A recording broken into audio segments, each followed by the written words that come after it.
Hey guys, my name is Alan Newsom from BridgeMoto and Touge Techniques. You may know me from one or the other, and if not, hopefully you'll tune in and check out some of my cool new channels that I'm putting up. So today, we're going to go through two different things. We're going to go through the build of my FC that I'm starting. It's going to be an overall car used for drifting, time attack, as well as street and Touge use. That's kind of a thing that I believe in. A car should be able to be used in multiple facets. Once you get into competition and professional level, yes, you do need a dedicated car, but I am not seeking those type of levels. I've competed in some different things such as time attack and road racing, but my focus is more so on having fun and being able to utilize the car in many facets. So we're going to go over the FC, go over some of the cool parts that I already accumulated, as well as my plans for it. I'm also going to pull out a 13B roof and go over how we're going to break it down and my plans on rebuilding it and refreshing it. Not going to go through the whole rebuild, just going to put a few snippets in there, here and there in the future. If you want a full rebuild on how to follow that, there's plenty of other guys that do that. Not really my thing because I've spent almost 2 decades learning how to do all different types of work. And that's a cool thing too, as you may see in the background, that we've got, well, I have a bunch of different makes and models because I love all different types of Japanese cars. And I build everything from V8s to rotaries to boxer engines to S2000, F20 engines. So just about this channel is going to be everything pretty much car related. But yeah, tune in.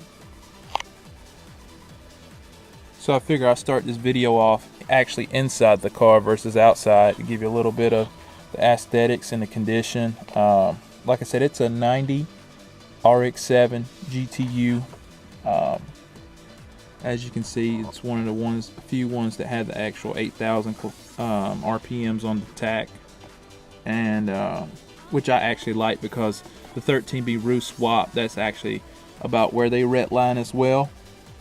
I really don't plan on revving it over 8 grand because it's going to be a big single turbo setup anyway, so it's going to make boost from about 4,500 to 8 grand. So, and as you can see, I got my Spider-Man. He actually was in the car buried in the floorboard somewhere when I got it, so it's only complimentary that he gets a home. I'm going to eventually glue him down there.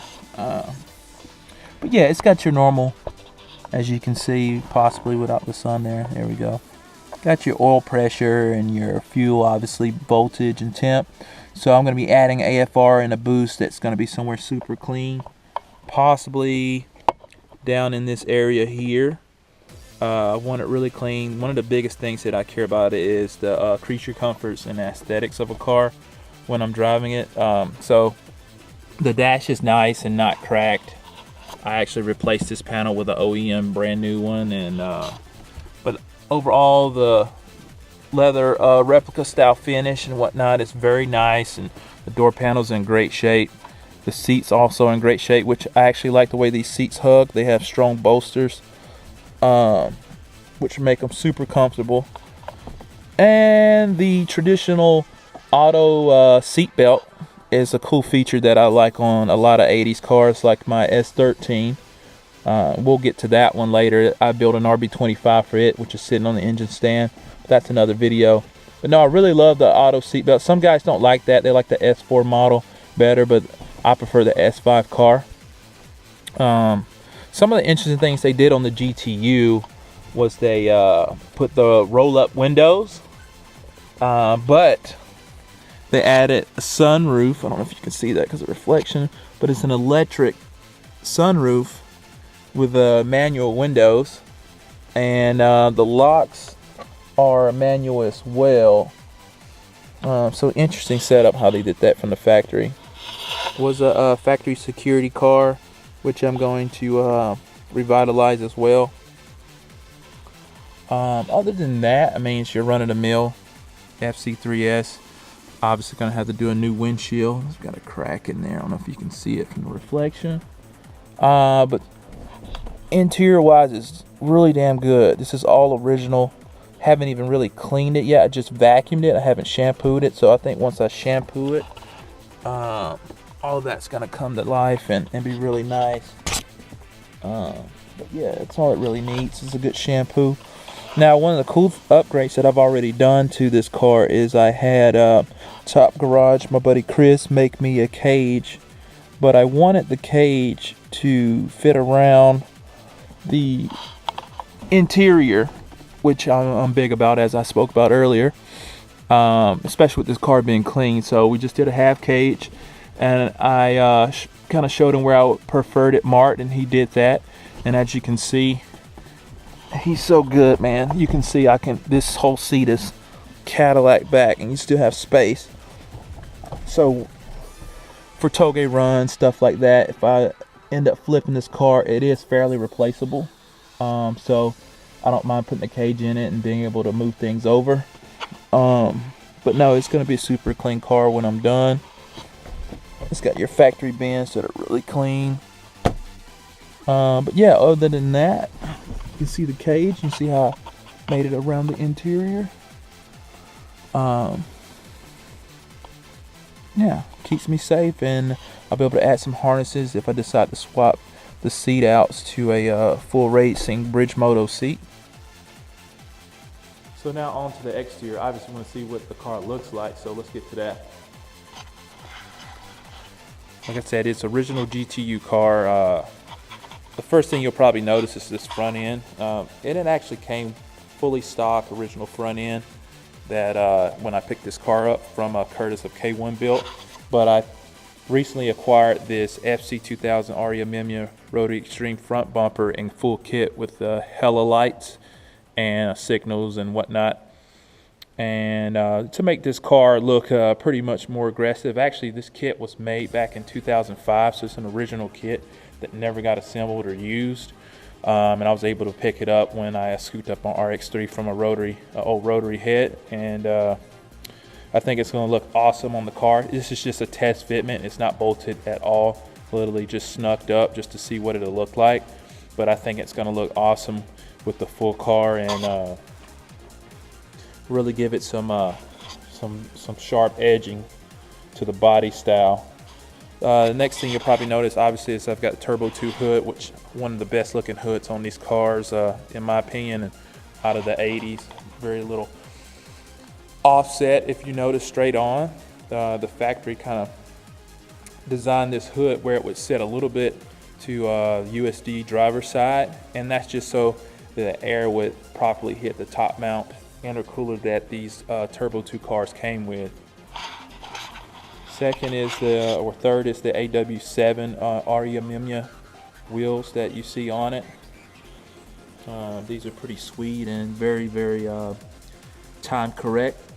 So they're like 17x8 and 17x9 fitment, which looks great, and they're actually on some Yokohama S-Drive, pretty much brand new tires that haven't been utilized yet.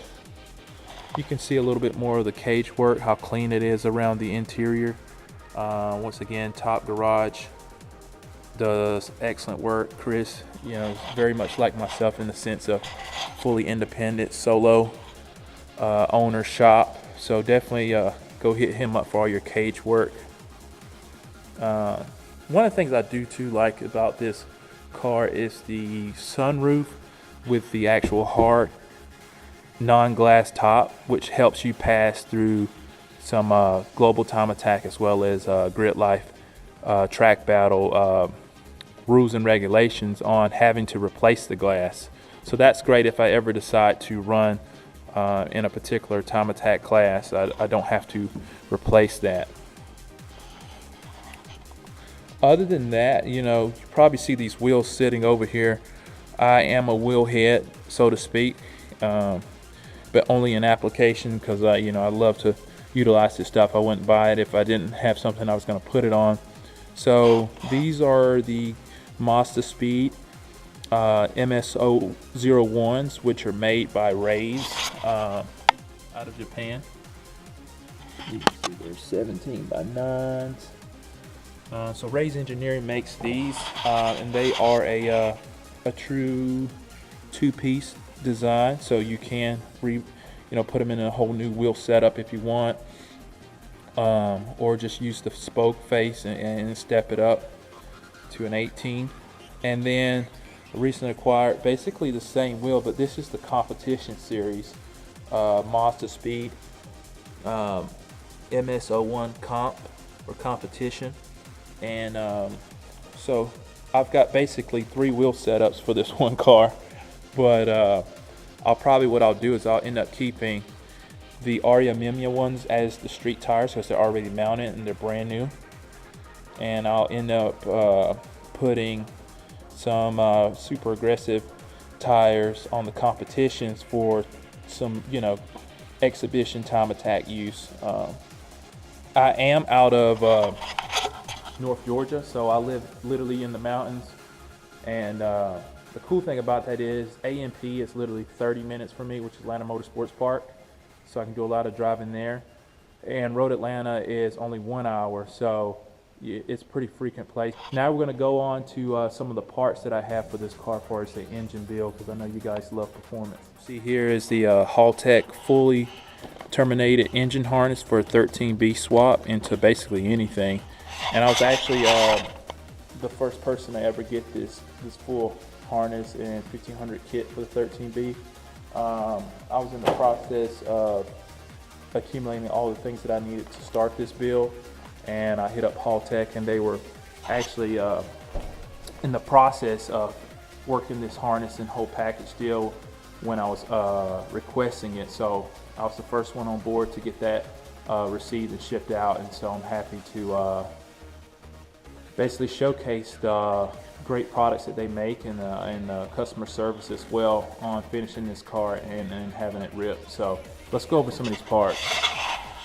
So obviously it's a 1500 ECU. One of the things I love about this ECU is how small it is. I mean, I've got pretty big hands, but you can see how small it is. You can fit it in the glove compartment. You can hide it under the dash, whatever you want to do. But definitely a great size there. It'll fit in any stock location because it's usually about half the size of a stock ECU. Full terminated harness. They even labeled some of the extra wiring and whatnot so that I can wire everything up to my liking. Like I said, this car is going to have power steering, AC. It's going to have all the heating and AC controls and things of that nature. So I want it to be able to be fully customizable, which is a possibility with the Haltech wiring. And then you see here the ignition harness, which I'm going to be utilizing the coil with built-in igniter setup from Haltech. And these are really good for your tuning your voltage and whatnot and getting the maximum efficiency out of your ignition system. What else? I've got the wideband controller, which I definitely recommend for ease of tuning, especially on the dyno or street tuning. And then the wiring specialties, which I usually do for all my wiring. It's just that this happened to be a custom kit. But here from Wiring Specialties, those guys, Yuri and everybody else there, are super awesome guys. So I picked up a boost controller and solenoid kit so that I can control the boost through the ECU, which I prefer to do. Not going to be switching that up on the fly very often. And plus you can control the boost also with your foot. So driver mod, right? You'll see that I'm going to be utilizing the factory oil metering pump. I'm going to upgrade some of its internals, but I always use stainless oil metering lines for you guys that are not fully pre-mixing. This is a great option, and I carry these on my website at tougetechniques.com. So let me know if you need any of these. The factory lines, are the little clear hard plastics, and they crack and they break very easily. They're very brittle, so this is an excellent upgrade that's worth its while. Another thing you'll find on my website too is the one-piece style Brew exhaust gasket. I love these because they're metal, like the factory OEM one, but they're one-piece design, so they're easier to put on and off. They last a little longer because it's the crunch is spread out a little bit more, and just a great OEM Plus upgrade. As far as turbo going to be running the HKS T51R that I recently had polished up. This is by no means like a super efficient turbo. There's way better technology out there. I can actually get not as much power, but way better response and drivability from upgraded twin turbos these days, as well as single Garrett turbos, which is what I prefer and deal with and have been a dealer with over 5 years. So this turbo use is just more so for the nostalgia, and this being a retro FC3S time correct build. So this thing's going to be a monster on the top end. It's going to probably hit hard from about 4,500 to 8,500 RPM, which I'm going to be shifting at 8 grand. So, you know, keep the motor pretty healthy and not string it out. And this is actually a full HKS original factory kit. This is one of the original exhaust manifolds. But you see it has the nice bracing. And in this V-band, which was way ahead of its time back then, additional bracing there. And V-band as well for the wastegate, which I have a HKS wastegate that I'm utilizing also. And it's super nice inside. You'll see the craftsmanship was damn well ahead of its time. It's very clean. And I had them coated at 1800 degrees in the titanium ceramic coating. And what that does is keep down heat, as well as keep preventing these from rusting up, so they're nice and clean upon disassembly and reassembly. You can see there that the turbo connection for the downpipe is V-band as well. Moving on, I'm going to be utilizing a old school period correct TN strut mount, which this is going to look really nice. It's the green that I love. I'm pretty partial to green, so that's going to look really good on the engine bay with the polished intake manifold and the turbine. Moving on, the kit did come with a Blitz front mount intercooler, as well as the HKS piping. And one of the cool things about this kit, as you'll see here, I want to bend up those fins, is that it utilizes a really old school racing edition HKS blow-off valve, which this particular blow-off valve is massive, as you can see here, and not really one that I've seen them sell separate from the kit. It's kind of a different style. It may be floating out there, I just maybe have never seen it, but pretty unique. So here's the old coupler also. I'm going to be upgrading all the couplers to my shop Touge Techniques custom couplers that we make and design in-house. Another thing that we're going to be utilizing through the kit is our own AN fittings. As you can see, those are Touge Techniques branded as well. And I do carry these both on our website, the couplers and the fittings. You can buy them off at tougetechniques.com. So for my radiator setup, I'm going to be running a FC Koyo two-way or dual flow radiator. I utilize the same radiator that's designed for the FD in my obviously FD3S, and I have had no issues, and I've utilized this same radiator as well as in my beam swap A86, which I'll probably do a feature on later. But awesome radiator, no issues, they work great. So here is the original 13B roof that came out of my FD3S. Upon inspection, it had 90 PSI on the front rotor and 0 on the rear. So obviously we've got a fail seal or spring or whatnot on the rear housing. So we're gonna fully disassemble this. Well, I'm going to fully disassemble this and get it broken down. But first, before we can do that, we've got to be able to get it out of here. And so if I back that FD out, I should be able to move these RX-3 parts and seat, and should be able to pull the engine right out. But that's gonna end up being on the next episode. and stay tuned for the internal findings. Thank you guys.